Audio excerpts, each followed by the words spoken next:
आप सभी की इच्छाओं को नमन। आज हमारे साथ हैं आचार्य महामंडलेश्वर डॉक्टर धर्मेंद्र गिरी जी महाराज, जो पूरे विश्व में त्रिशूल बाबा के नाम से मशहूर हैं। त्रिशूल बाबा की प्राण प्रतिष्ठा 51 लाख त्रिशूल विश्व में महाराज जी प्राण प्रतिष्ठा करेंगे। तो एक ये गिनीज वर्ल्ड ऑफ बुक में भी नाम दर्ज होगा महाराज जी का।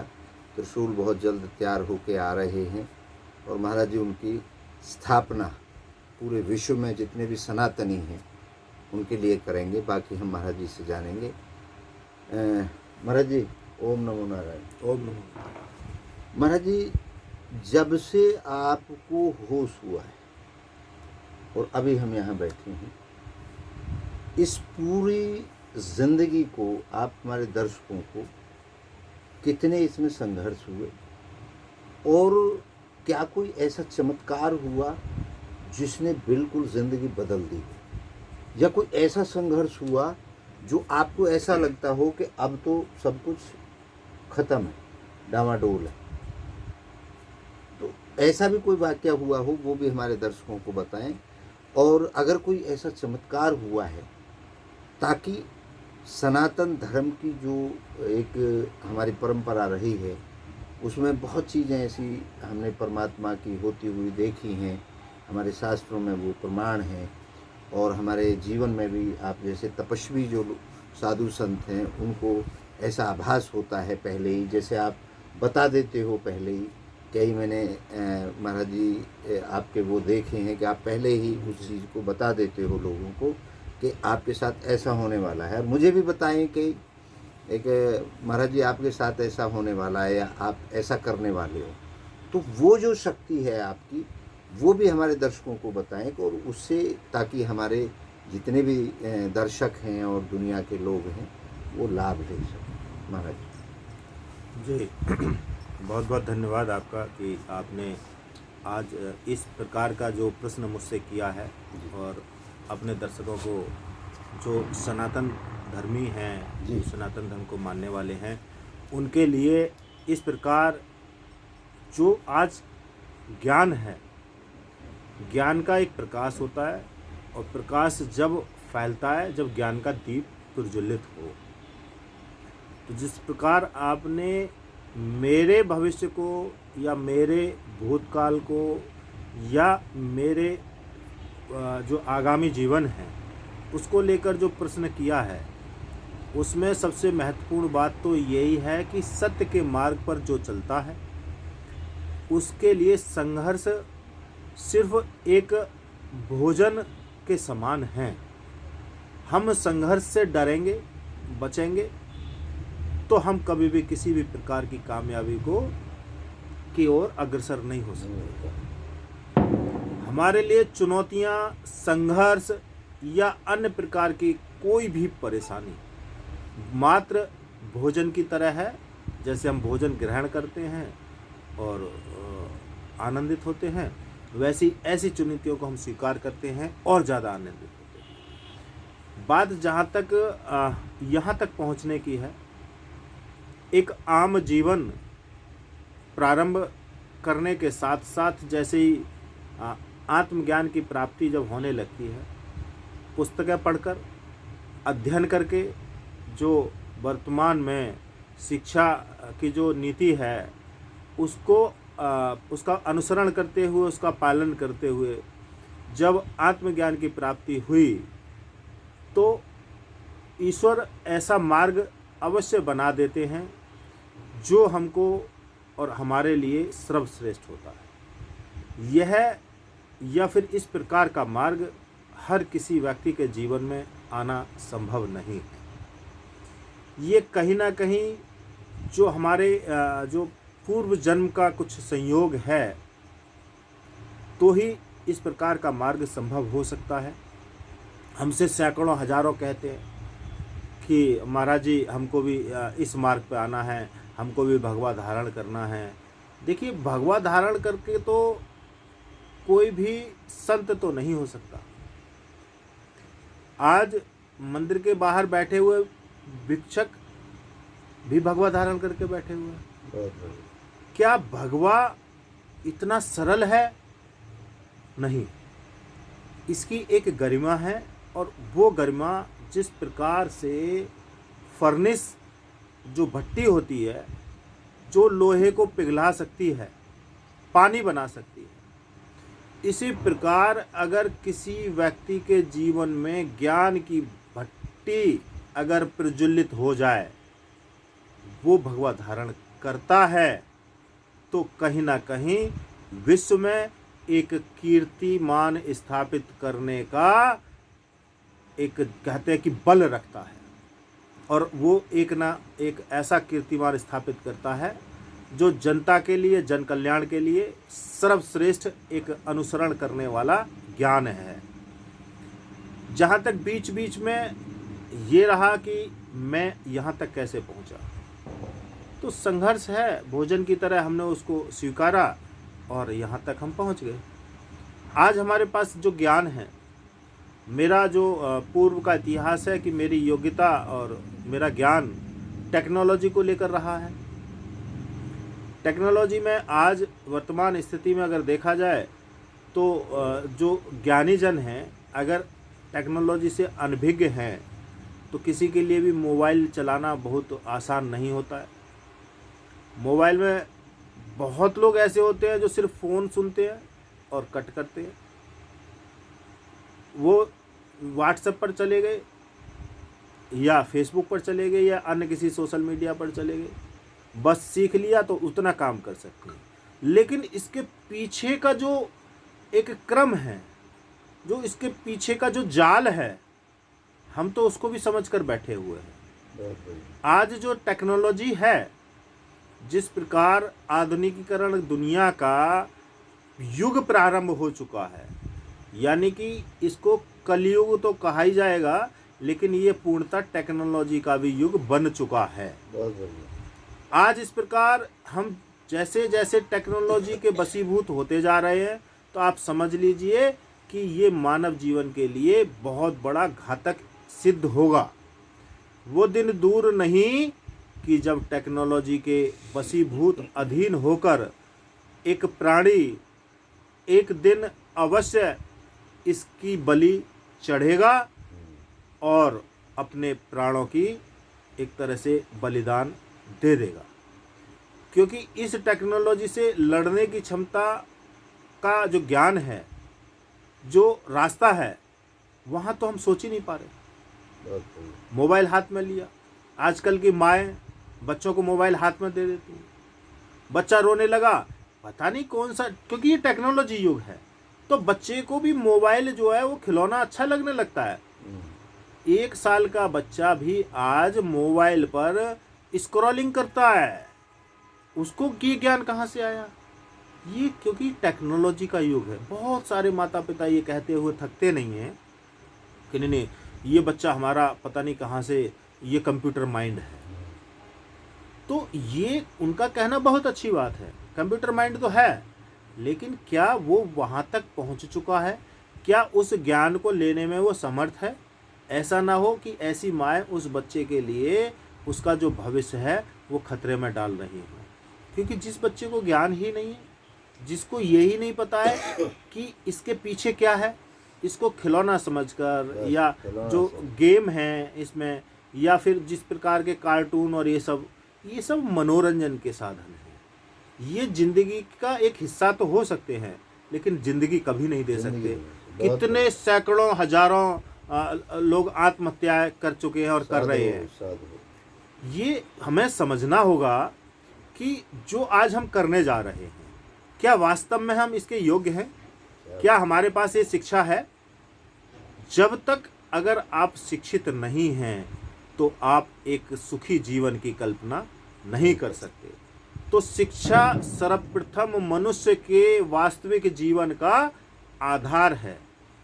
आज हम किसी वक्तव्य, किसी प्रसंग को सुनकर अगर ताली बजाते हैं, तो वो तभी संभव है कि वो वक्तव्य, वो प्रसंग हमने पहले भी कभी सुना है।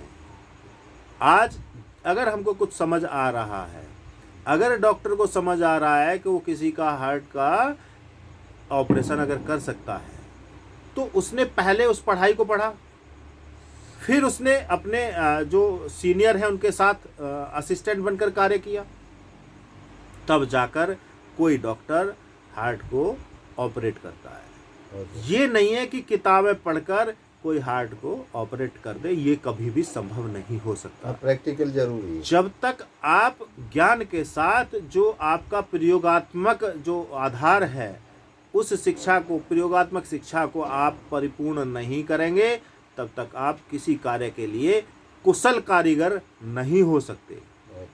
आज वर्तमान स्थिति में शिक्षा जिस प्रकार से जो इसकी जो स्तर है, शिक्षा का स्तर है, वो अमानवीय होता जा रहा है, यानी कि मानवता के खिलाफ होता जा रहा है।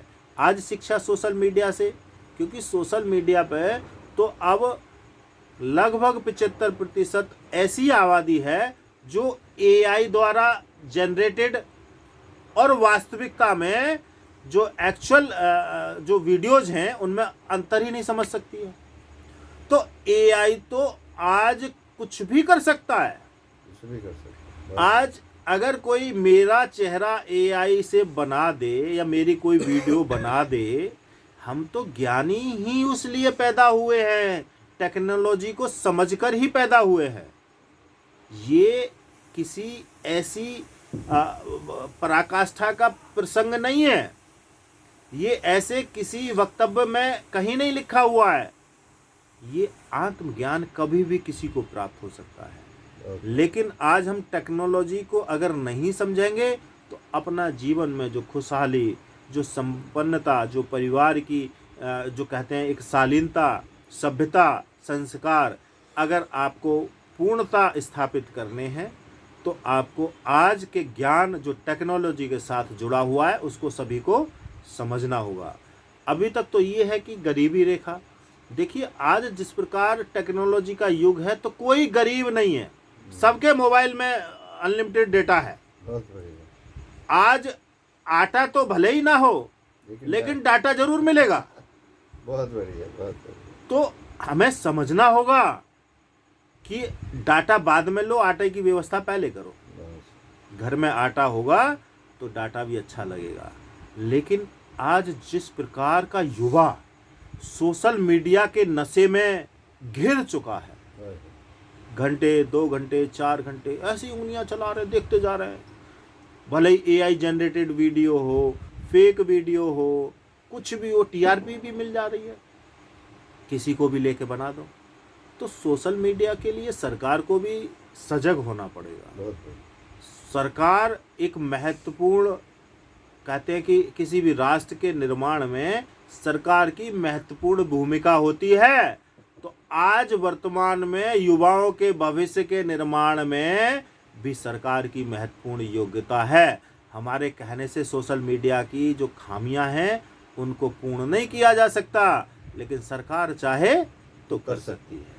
तो हमारा सरकार से भी अनुरोध रहेगा कि इस शिक्षा को ऐसा बनाया जाए कि इससे किसी भी युवा या किसी भी इस्तेमाल करने वाले उपभोक्ता के जीवन पे कम से कम बुरा असर तो ना पड़े।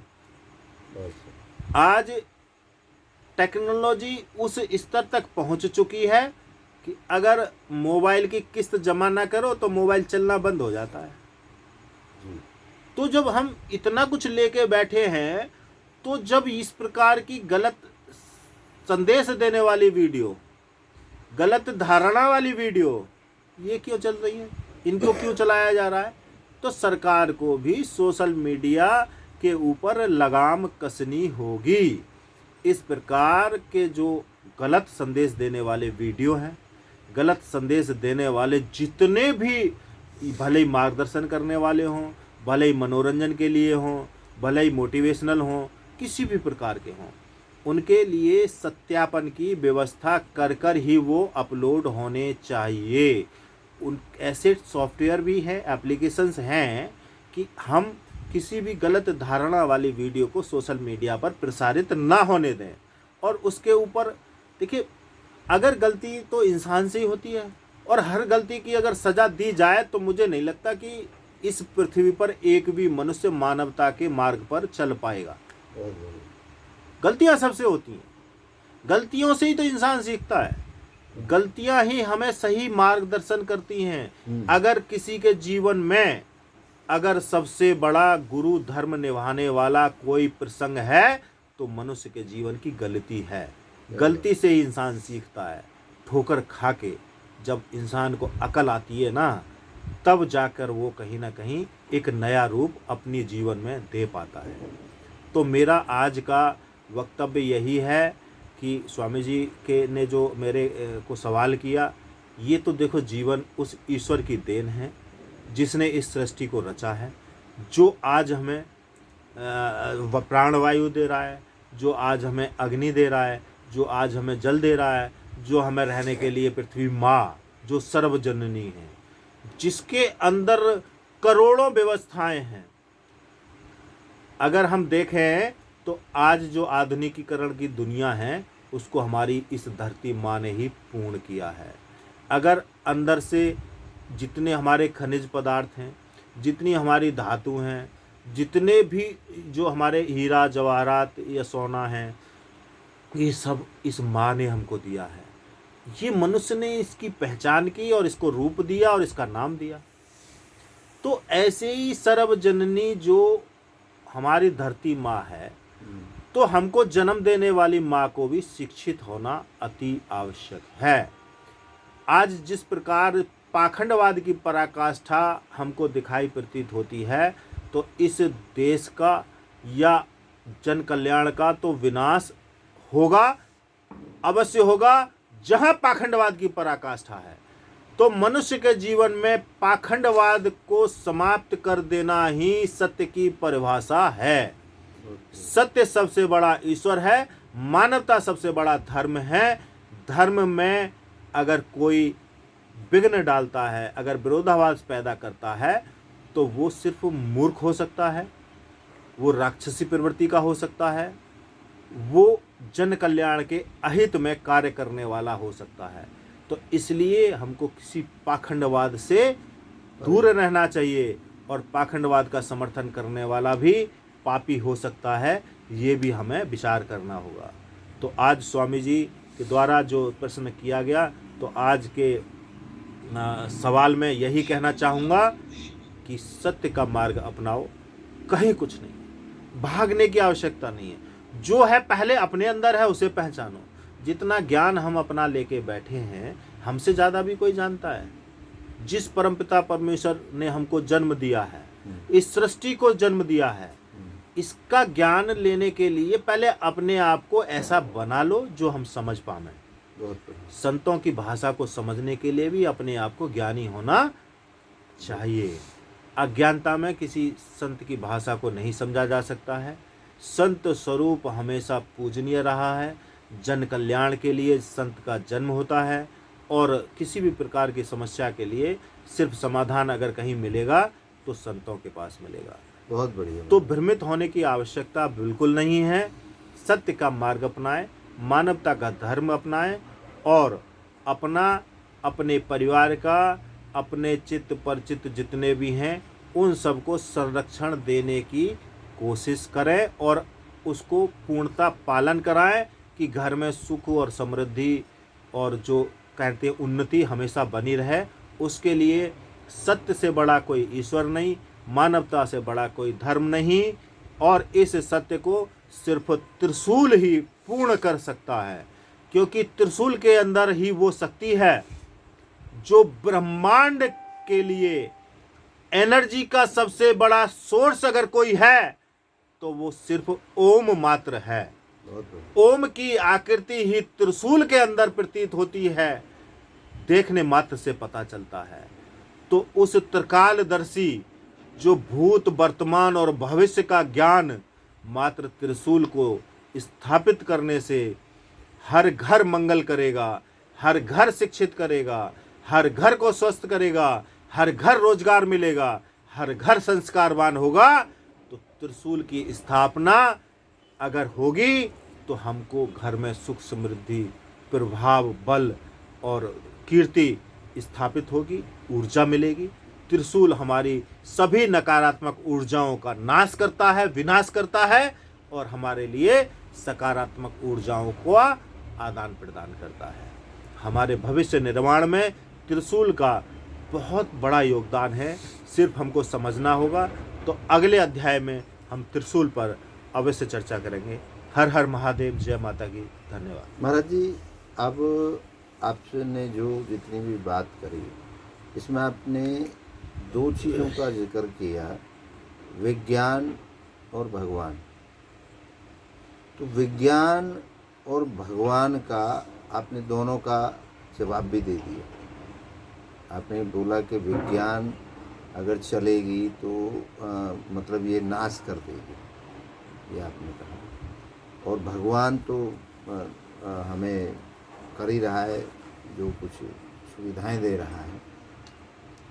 महाराज जी, मैं ये जानना चाहता हूँ, क्योंकि आप सबको आशीर्वाद देते हैं, दुनिया आपके पास अपनी इच्छाओं को लेके आती है, तो क्या कोई जीव जो सजीव है वो जब से पैदा हुआ है और जब उसकी आखिरी सांस निकलेगी तब तक मानव और दूसरे अन्य जीव क्या इच्छा रहित हो पाते हैं, या इच्छा मतलब पूरे जीवन भर उनके साथ रहती है?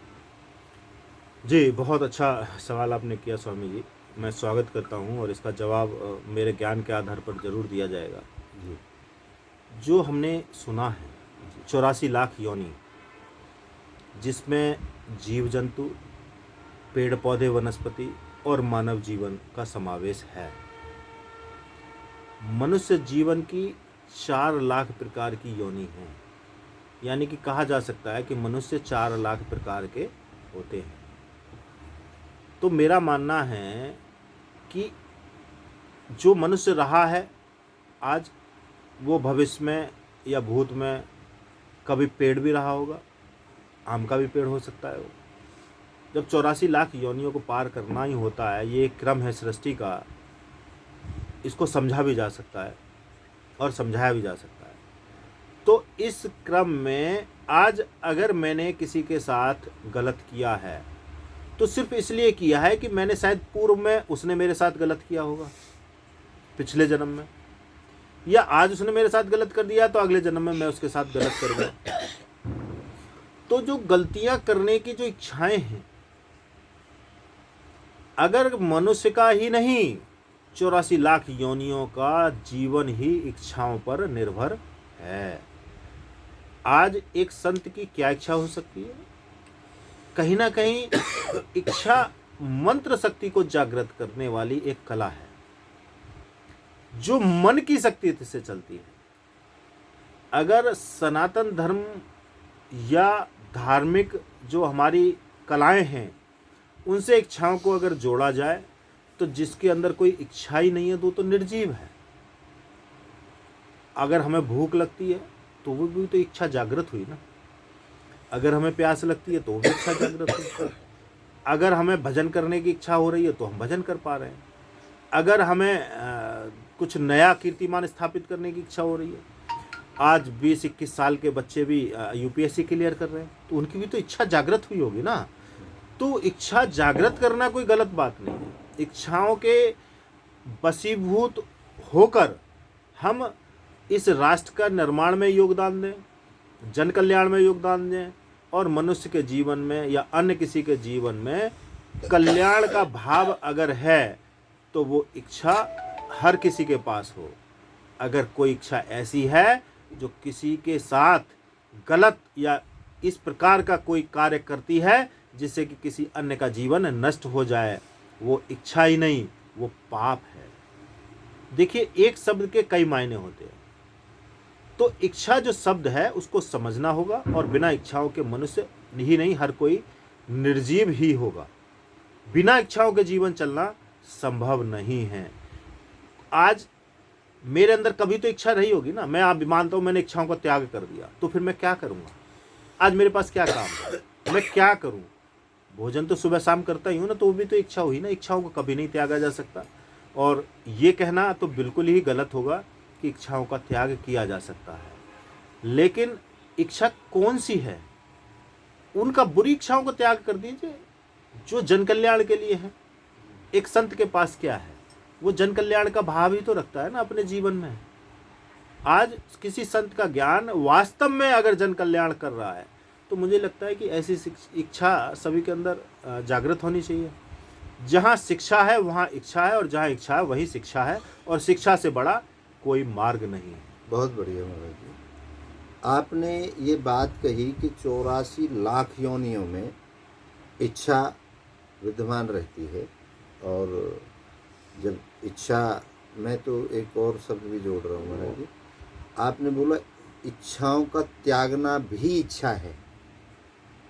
भाई मैं बुरी आदत मैंने कोई त्याग दी, मेरी इच्छा है, मैं इसको आज से इसको त्याग रहा हूँ, ये भी एक इच्छा है। बहुत बढ़िया आपने बात कही महाराज जी। मैंने एक दर्शन लिखा है, इच्छा पूर्ति दर्शन, बहुत सुंदर। उसमें मैंने इच्छाओं की 3 कैटेगरी बनाई है। पहली इच्छाएं ये हैं प्राकृतिक, जो आपने कहा, भूख लगना, प्यास लगना, सुरक्षा करना, और जितने हमारे ऑर्गन शरीर के चल रहे हैं ये इच्छा से ही चल रहे हैं। दिल धड़कना, श्वास आना, क्योंकि इसका एक एग्जाम्पल ये है कि मैं आपकी नाक और मुंह बंद कर दूं तो आपको झटपटाहट होगी, इच्छा होगी सांस लेने की, तो वो तब पता चलता है। तो जो ये प्राकृतिक इच्छा है ये मूल में है, ये सबके अंदर होती है। दूसरी महाराज जी जो मानव के अंदर होती है वो इच्छाएं होती हैं देश काल परिस्थिति, जिनकी पूर्ति के लिए हम भागते हैं। जैसे मैंने अभी आपका ये मसंद देखा, मेरा मन होगा मैं ये मसंद प्राप्त करूँ, महाराज जी से चुराऊँ या मांग के ले जाऊँ या बाजार से खरीद के लाऊँ, इसकी पूर्ति के लिए मैं वर्क में रहूँगा। गाड़ी देखी, मतलब जो भी देश काल परिस्थिति के हिसाब से इच्छाएं उत्पन्न होती हैं। तीसरी महाराज जी हमने एक और इच्छा बताई, जो इच्छा बिल्कुल अंदर से उठती है, मूल से उठती है। वो ये है कि जैसे एक एग्जाम्पल ये है, किसी ने सोचा होगा कि मैं पक्षी की तरह उड़ूं, कभी सोचा होगा। अब सारा समाज, सारे लोग उसको, अरे पागल है, ऐसा कभी हुआ है, उसके तो पंख हैं, आदमी के थोड़ी पंख है, कैसे उड़ जाएगा। लेकिन वो जिद पे अड़ा रहा और आज आप और हम उड़ रहे हैं। बिल्कुल ठीक है। वो इच्छा ऐसी है, वो किसी समाज को, किसी नेगेटिविटी को मानती नहीं है, वो अपनी उसमें धुन में लगी रहती है जी। और वो निर्माण करती है, वो बदलाव करती है। अब किसी ने मोबाइल भी बनाया होगा, भैया यहाँ से बैठे बैठे वहाँ बात कर लें हम दूर, तो लोग कहते होंगे ऐसा कैसे पॉसिबल है, आवाज़ यहाँ से वहाँ जाएगी नहीं। तो उसने सोच करके बनाया, वो भी एक इच्छा है। तो 3 प्रकार की हमने महाराज जी इच्छा बनाई, लिखी है उसमें। अच्छा, अब हमने इसको मूल में लिया है, मूल में लिया है। जैसे आपने बोला ईश्वर, तो ईश्वर की इच्छा हुई तब ये सृष्टि बनाई। अगर ईश्वर की इच्छा नहीं होती तो मेरे हिसाब से ये सृष्टि नहीं बना पाता। इसके बारे में आप क्या कहते हैं? देखिए, जहाँ तक सृष्टि की बात है, जी महाराज, ये तो सृष्टि क्यों बनाई, इसमें क्यों 84 लाख योनियों को डाला गया, कितने ग्रह, कितने नक्षत्र, कितनी पृथ्वी, कितने कहते हैं कि आज सौरमंडल हैं, ये सब तो बहुत उच्च स्तर का ज्ञान है। इस पर जाने के लिए मनुष्य जीवन से ऊपर उठना होगा, और इस ज्ञान को तो महापुरुष, इसमें वैज्ञानिक भी इसकी चर्चा में और खोज में लगे हुए हैं। किसी भी ईश्वर की भक्ति करना अपनी इच्छा पर निर्भर करता है, लेकिन मैंने जैसा कहा कि इच्छा ही शिक्षा है और शिक्षा ही इच्छा है, और शिक्षा और इच्छा एकमात्र ऐसा विकल्प है जो किसी भी मनुष्य के जीवन में परिवर्तन ला सकता है। कुछ भी समझने के लिए भी इच्छा का होना जरूरी है, और उस इच्छा को समझने के लिए उस वक्तव्य को समझकर उस इच्छा को जन कल्याण में नया आयाम, नया रूप देकर जो हम जन कल्याण की भावना रखते हुए उन कार्यों को करते हैं, वो इच्छा बहुत प्रबल होती है, और ऐसी इच्छा किसी महापुरुष के अंदर ही जागृत होती है। हर कोई तो महापुरुष नहीं बन सकता। अगर बात रामायण और महाभारत कालीन अगर हम चर्चा करें तो सारे तो योद्धा नहीं थे ना, सारे सेनापति नहीं बन पाए। तो उसमें हर तरह की सेना थी, त्रिशूल वाली भी थी, भाले वाली थी, तलवार वाली थी, घोड़े वाली थी, हाथी वाली थी, ऊंट वाली थी, रथ वाली थी। तो ये जो दोनों युग हैं, जो त्रेता और द्वापर में जो रामायण और महाभारत का जो हमने इतिहास देखा है, या उनको हम जो दो युगों की जो कहते हैं कि इच्छाएं रहीं, वहाँ की इच्छाओं को अगर देखा जाए तो महाभारत हमारा द्रौपदी के ऊपर प्रारंभ हुआ और रामायण माता सीता के ऊपर पूरा युग बदल गया। सिर्फ लड़ते लड़ते जो राज्य जिस प्रकार की जनता के ऊपर जो किया, भगवान श्री राम ने रामायणकालीन और पांडवों ने महाभारतकालीन जो राज्य किया, उस राज्य में जिस प्रकार की इच्छाएं उत्पन्न हुई युद्ध के बाद, तो ये दोनों ही राम जी उस युद्ध से कभी नहीं उभर पाए, क्योंकि उनके जीवन में हमेशा कुछ ना कुछ ऐसा लगा रहा कि वो उस राज्य का पूर्णता जो उनका भाव था, जो उनकी इच्छा थी, उसको पूर्ण नहीं कर पाए।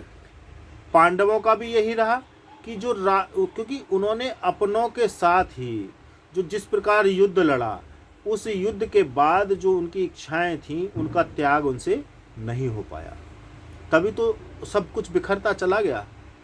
आज जिस शब्द को ऐसा मुझे नहीं लगता किसी महापुरुष ने आज इच्छा पूर्ति दर्शन की कल्पना भी की हो, लेकिन आपने इच्छा पूर्ति दर्शन को लिख दिया, रच दिया।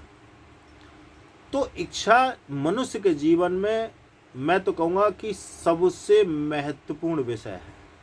जिसके पास इच्छा ही नहीं है तो वो तो मृत समान है। लेकिन इच्छा के जो रूप हैं, जो प्रकार हैं, आपने एक दर्शन जो रचित जिसकी रचना की है, तो मैं समझता हूँ कि इससे जो इस दर्शन का अध्ययन करेंगे तो शिक्षित होंगे, तभी इसका अध्ययन कर पाएंगे। तो ये भी इच्छा हुई, शिक्षित होना भी एक इच्छा है। तो हर इच्छा को पाने के लिए भी इच्छा का होना बहुत ज़रूरी है। और आपका जो ये दर्शन है, ये जब आज जनता के बीच आएगा, मानव जीवन का कल्याण होगा, क्योंकि आपका ज्ञान और विज्ञान के बीच में जो इच्छा दर्शन आपने रचना की है, तो इससे मनुष्य के जीवन में भारी परिवर्तन आएगा और जन कल्याण अवश्य होगा। महाराज जी, इसमें एक आपने सजीव की बात तो कर दी 84 लाख की, हमने इसमें निर्जीव में भी इच्छा को अपने एंगल से देखा है। वो कैसे देखा है? जैसे ये झोंपड़ी हमने बना दी आपने आज, और 50 साल बाद ये अपने आप डिस्ट्रॉय होने लगेगी, झरने लगेगी, दीवारें वो होने लगेंगी। हम अभी तो भविष्य में तो इसलिए बता सकते हैं क्योंकि हमने पुरानी बिल्डिंगों को देखा है, वो खंडर हो रही है। तो जब इसके अंदर कोई मूवमेंट नहीं है, आप विज्ञान की बात में आते हैं, और वो विज्ञान ये कहता है जब कोई चीज़ मूवमेंट है अंदर, तो उसमें एनर्जी है, और एनर्जी ही इच्छा है। तो कुछ ना कुछ चल रहा है इस बिल्डिंग के भीतर भीतर भीतर भीतर, तभी तो वो डिस्ट्रॉय हो रही है। लोहे में जंग लग जाता है तो कुछ मूवमेंट तो हो रहा है, जो ऑटोमेटिक जंग लग जाता है। तो मैंने ये कोशिश करी है और इसके मैंने उसमें साइंटिफिक प्रूफ दिए हैं, क्योंकि इस दर्शन के अंदर एक बहुत बड़ी चीज़ है, ये विज्ञान की प्रूफ के साथ लिखा गया है। जैसे महाराज जी, हमने अपनी इच्छाओं की पूर्ति के लिए जो हमारे शास्त्र हैं, उन्होंने सभी ने बहुत बढ़िया काम किया, पुराने जितने शास्त्र हैं, लेकिन वो लिखे कब गए? जब लीड जानवर करता था, हमारी खेती बैल करते थे, हमारे युद्ध घोड़े और हाथियों से होते थे। हमारा जो, जैसे आपने ताकत की बात करी, तो आज मशीनों में इतनी ताकत है कि वो रेल को, जहाज को ऐसे उठा लें, लेकिन उस समय लिखे गए थे जब आदमी बाहुबल के ऊपर ही उठा करके सारा काम करता था। उस समय वो इच्छा पूर्ति के जो तरीके उन्होंने बताए थे, उसमें इस तरीके से होगी। लेकिन आज अगर हम उन तरीकों को इस्तेमाल कर रहे हैं इच्छा पूर्ति के, तो वो आज इसलिए उनका इफ़ेक्ट नहीं होगा क्योंकि आज टोटल टेक्नोलॉजी का युग है। जी। अभी मैंने एक हमारे धर्म में पाखंडवाद की आपने बात करी तो मैं उसको रख रहा हूँ, अदरवाइज मैं उसको रखता नहीं हूँ।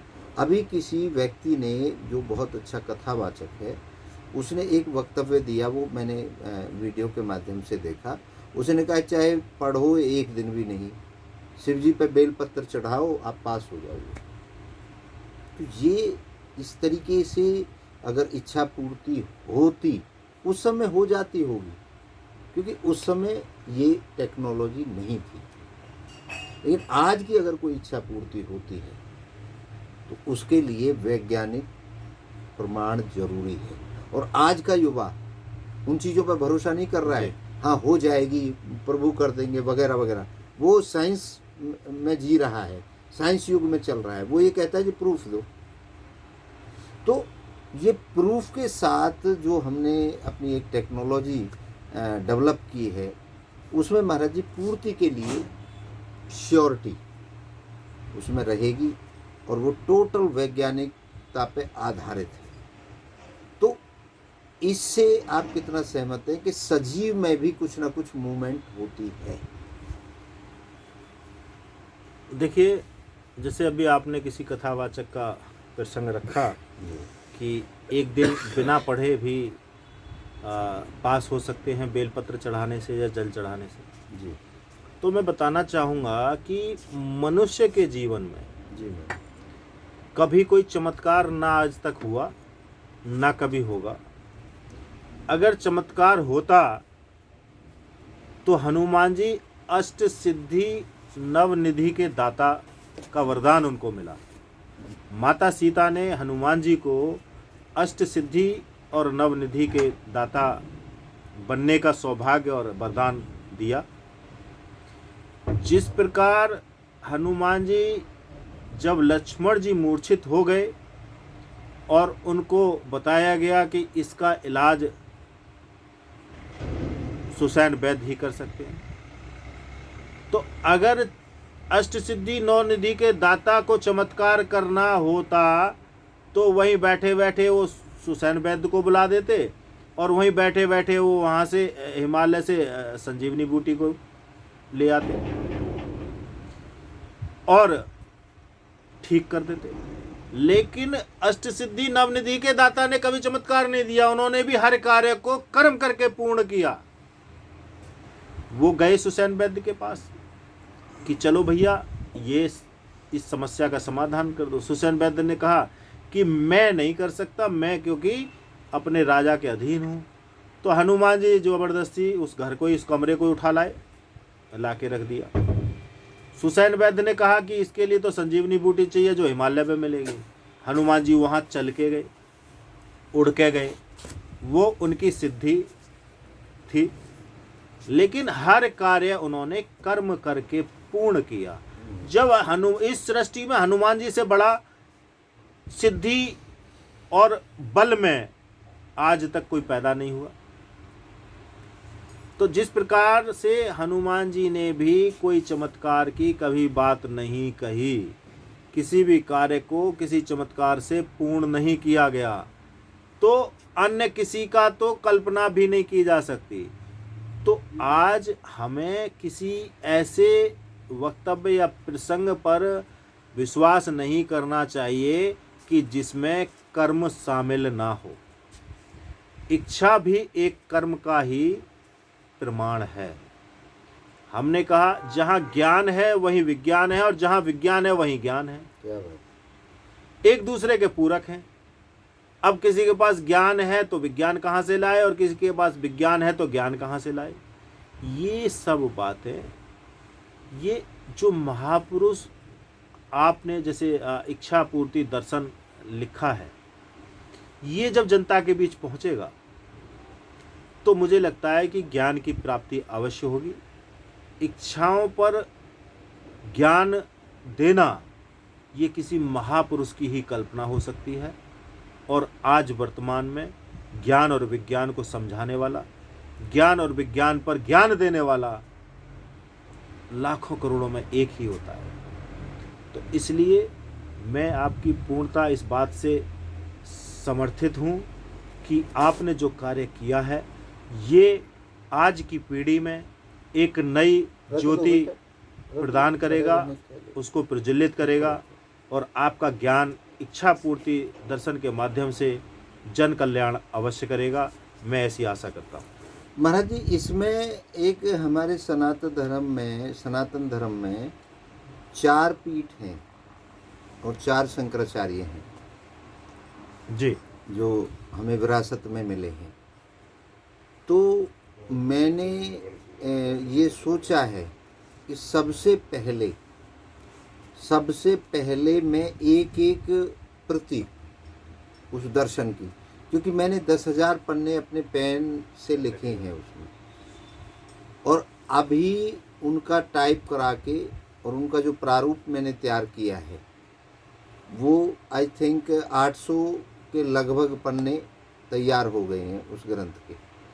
तो चारों शंकराचार्यों को, जो हमारे शंकराचार्य भगवान हैं चारों पीठों पे, तो मैं ये चाहूँगा उसका कि चारों शंकराचार्य भगवानों को एक कॉपी उनके अध्ययन के लिए दे दी जाए और उनको कुछ समय दे दिया जाए कि महाराज जी इसमें अगर कहीं कोई दिक्कत है तो उसको आप हमें बता दें, हम उनको हटा देंगे, और अगर इसमें कुछ जोड़ना है तो आप जोड़ दें, बता दें हमें कि ये जोड़ दो। तो ये माध्यम मैंने सोचा है, क्योंकि हमारे जो 9 दर्शन हैं उनकी जो ऑथेंटिक किए हैं वो हमारे धर्म के जो शीर्ष पर बैठे हैं उन्होंने ही किए हैं। जैसे 6 दर्शन हमारे आस्तिक दर्शन हैं और 3 दर्शन हमारे नास्तिक दर्शन हैं, इनको प्रमाणित किया है। तो ये 10वां दर्शन बने, और जो 2600 साल बाद, क्योंकि लास्ट जो दर्शन लिखे गए वो ईसा पूर्व 6ठी शताब्दी में लिखे गए थे महात्मा बुद्ध द्वारा और महावीर जैन जी द्वारा। तो दोनों समकालीन युग में पैदा हुए, सदी में पैदा हुए। तो दोनों ने ही एक ही सदी में जैन दर्शन और बुद्ध दर्शन लिखा, बाकी सब उससे पुराने हैं। तो ये 10वां दर्शन मैं चाहता हूँ कि सनातन धर्म के चारों शंकराचार्यों का इसका प्रमाण उसमें लगे, और ये पूरी दुनिया को, क्योंकि इच्छा पूर्ति दर्शन ये सार्वभौमिक दर्शन है, ये धर्मों से परे है। क्योंकि इच्छा तो सभी धर्मों के लोगों की होती है, पशु पक्षियों की होती है। जैसे आपने 84 लाख योनि की बात करी, तो इच्छा से निवृत्त तो दुनिया में कोई रह ही नहीं सकता। तो ये जो है, जैसे विज्ञान सार्वभौमिक है, विज्ञान का पंखा यहाँ चलाएगा तो भी चलेगा, अमेरिका में चलाएगा तो भी चलेगा, गीता पढ़ के बटन दबाएगा तो भी चलेगा, कुरान पढ़ के दबाएगा तो भी चलेगा। तो वो सार्वभौमिक हो गई विज्ञान। ऐसे ही इच्छा सार्वभौमिक है। तो आप इस प्रोसेस को ठीक समझते हैं या कोई और प्रोसेस हमें करना चाहिए? जी, बहुत ही अति आवश्यक और आपके लिए मतलब इस पे मार्गदर्शन करना बहुत ज़रूरी है जी। क्योंकि आपने कहा कि 4 शंकराचार्य हमारे हैं जो एक मोहर लगाते हैं और वो अपने ज्ञान से इसमें जो कमी होगी उसका पूर्ण करेंगे, और मैं समझता हूँ कि इसको पूर्ण करेंगे भी अगर आप उनका मार्गदर्शन प्राप्त करेंगे, उनको अपनी जो अपने जो दर्शन को आपने अपने आत्मज्ञान से, जो जन कल्याण की भावना से जो उसका रचित किया, उसकी रचना की है, उस पर ज्ञान अगर देखिए, शंकराचार्य 4 हैं हमारे देश में, पूर्व पश्चिम उत्तर दक्षिण, और जो अखंड भारत था तब भी 4 ही शंकराचार्य थे और 4 ही पीठ थी, और आज तक सिर्फ वही भारत बचा हुआ है कि पूरब में, पश्चिम में, उत्तर में और दक्षिण में जो हमारी पीठ बनी हुई है, इनको आज तक कोई नहीं तोड़ पाया। तो कहीं ना कहीं शक्ति तो अवश्य है कि हमारे उस हिस्से को कोई नहीं तोड़ पाया, हमारी कोई भी पीठ किसी अन्य देश में नहीं जा पाई। तो ये बहुत बड़ी शक्ति का प्रमाण है, और आपका विषय भी बहुत उत्तम है कि आप 4 शंकराचार्य से जरूर मार्गदर्शन प्राप्त करें। लेकिन इसमें जो आपका आत्मज्ञान है, जो आप जैसे महापुरुष को ईश्वरीय प्रेरणा से जो आत्मज्ञान मिला है 10वें दर्शन की रचना करने का, ये वास्तव में एक ईश्वरीय कहते हैं कि संचार है जो सिर्फ आपको प्राप्त हुआ है। तो आप एक सहमति पत्र आप अवश्य लें, भले ही शंकराचार्य से लें। अगर वैष्णव में बात करें तो उनके जगत गुरु होते हैं। तो कहीं ना कहीं इसको इच्छाओं पर ही निर्भर रहने दें, इसको धर्म से बिल्कुल ना जोड़ें। बहुत बढ़िया। अगर आप इसको धर्म से जोड़ेंगे तो आपका ये जो दर्शन है 10वां दर्शन, ये कलयुग ही नहीं, जब कलयुग समाप्त होगा तब तक भी पूर्ण नहीं हो पाएगा। इसलिए इसको ज्ञान और विज्ञान और मानसिकता के आधार पर ज्ञान पर ही रहने दें, क्योंकि उस आत्मज्ञान की प्राप्ति ईश्वरीय प्रेरणा से सिर्फ आपको अनुभूति हुई है और आपने इस दर्शन का रचना की है। तो मैं समझता हूँ कि सभी का सम्मान अति आवश्यक है। आप अपनी पहली प्रति चारों शंकराचार्यों को दे दें, उसी श्रेणी में अन्य जो जगत गुरु हैं उनको भी दें। उन सबको एक जब पूरी तरह से विमोचन कराएं, तब आप उनको अपने जो स्टेज होगा, जो जहाँ से इस प्रकाश को फैलाने का आपने जो प्लानिंग की है, तो वहाँ उनको इनविटेशन दें। इसमें अब इच्छाओं के ऊपर फिर वो अपनी इच्छाओं को इसमें कहीं ना कहीं समावेश करने की कोशिश करेंगे।